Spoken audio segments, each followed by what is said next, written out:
নমস্কার, আমি দিয়া। তোমাদের সকলের স্নেহাশিস নিয়ে শুরু করছি আজকের আরেকটি ভিডিও।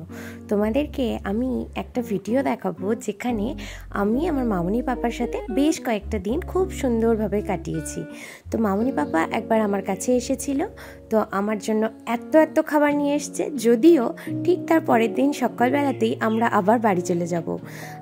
তো যাই হোক, মামুনি পাপা জানে যে আমি খেতে ভালোবাসি, তো সেই জন্য আমার জন্য এক গাদা এটা ওটা খাবার এনেছে। আমি যে খাবারগুলো খেতে ভালোবাসি সেগুলো মামুনি তার নিজের মতন করে বানিয়ে এনেছে। আর ওরা আসবে বলে আমি একটু মশালা পাঁপড়ের ব্যবস্থা করেছি। আর মম খুঁজছে যে আমাকে কিভাবে হেল্প করা যায়। আর পাপা এদিকে খেতে বসে গেছে। আর কি এনেছিল শুধু একবার দেখো, ডিমের কারি, আলুর দম, আচ্ছা এটার মধ্যে ছিল চিকেন, আর এখানে ছিল দেখো এক বাটি মাটন কষা, লাল লাল করে ঝাল করে।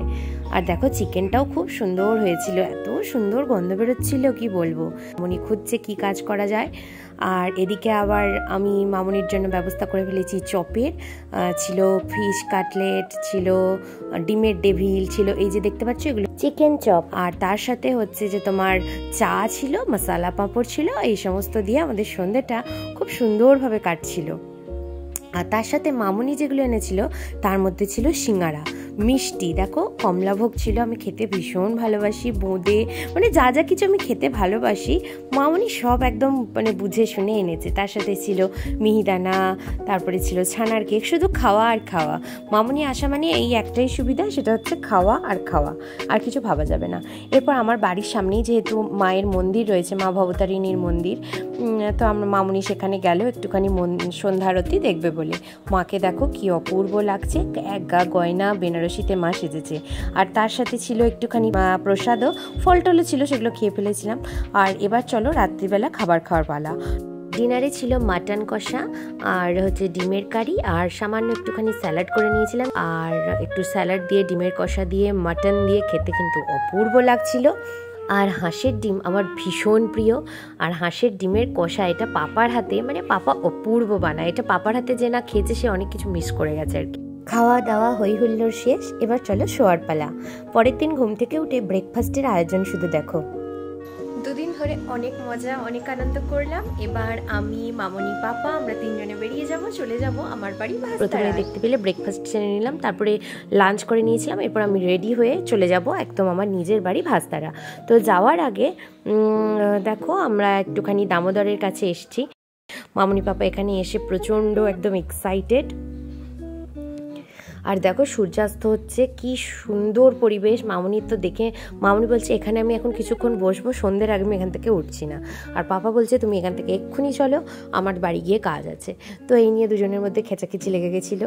তো যাই হোক, তারপরে আমরা ওখান থেকে চাটা খেয়ে এবার বেরিয়ে পড়লাম বাড়ির উদ্দেশ্যে। মামুনির কাছে সত্যি করে আর কি ঝালমুড়ি খাওয়া মামুনির একটা মানে অত্যন্ত প্রিয় বিষয়। আর এই তো দেখো শক্তিগড়ে পৌঁছে গেছি, ল্যাংচা নিলয়ের সামনে।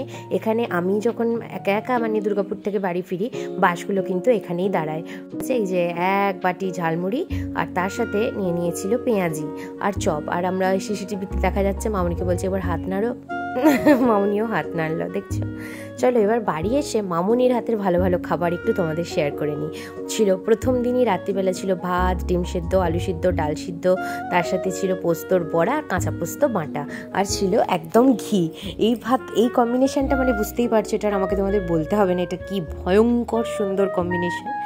তো এরপরে তার পরের দিন সকালবেলা ছিল ভাত, তারপরে একটা কি শাক মাখা, তারপরে নারকোল ভাজা, আলু পোস্ত, মাছের ঝাল। এরপরে আমি একটুখানি রামেশ্বরপুর চলে এসেছিলাম। আর এই যে গুনগুন রানীকে দেখার জন্যই ওই হচ্ছে আমার রামেশ্বরপুরে আসার মেন এক্সাইটমেন্ট, তো ওর জন্য এসেছিলাম। আর দেখো তার সাথে আমাকে মানি দিয়েছিল কত কি খাবার, পাঁপড় ভাজা, মিষ্টি ইত্যাদি এত কিছু দিয়েছিল। আর এদিকে চাঁপি রানী চলে এসছে আমাদের সঙ্গে, সেও খাচ্ছে। আর দেখো গুনগুনকে দেখো সমানে দুষ্টুমি করে যাচ্ছে, টিপ পড়ছে গো। আবার সেই টিপ আমার পাপাকেও একখানা পরিয়ে দিয়েছে।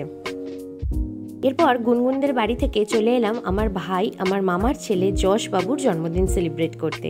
যদিও দিনটা ছিল বৃহস্পতিবার দিনকে যশবাবু মানে যশের বাড়িতে কেউ মাছ মাংস খায় না, তো সেই জন্য খাওয়াটা আমাদের পেন্ডিং রয়ে গেছে, ওটা একটা অন্য কোনো দিন হয়ে যাবে। আমার মাইমা এখন পাপাকে পায়েস দিচ্ছে যশের জন্মদিনে। মা কাইমামা রয়েছে, আমরা সবাই মিলে গল্প করছি, যে হাতে ছিল দিদা। যশের জন্মদিনের কেকটা দেখো কি অপূর্ব সুন্দর দেখতে, আর খেতেও তেমনি অপূর্ব সুন্দর হয়েছিল। জানো তো এখানে একটা কুকজন বলে গুড়াপে একটা আউটলেট আছে কুকজনের, তো ওখান থেকেই কেকটা এনেছিল। অপূর্ব সুন্দর খেতে ছিল কেকটা। আর এই যে দেখো যশবাবু, সে এতক্ষণ পড়াশোনা করছিল বলে মানে সে আসতে পারছিল না, এখন সে খুব এক্সাইটেড যে বড়দি ভাই এসেছে। তাহলে ওকে সবাই মিলে বার্থডে উইশ করি।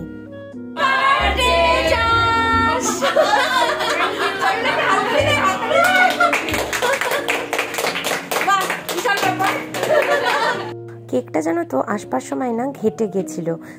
Happy birthday to you, happy birthday to you, happy birthday dear Yash, happy birthday to you.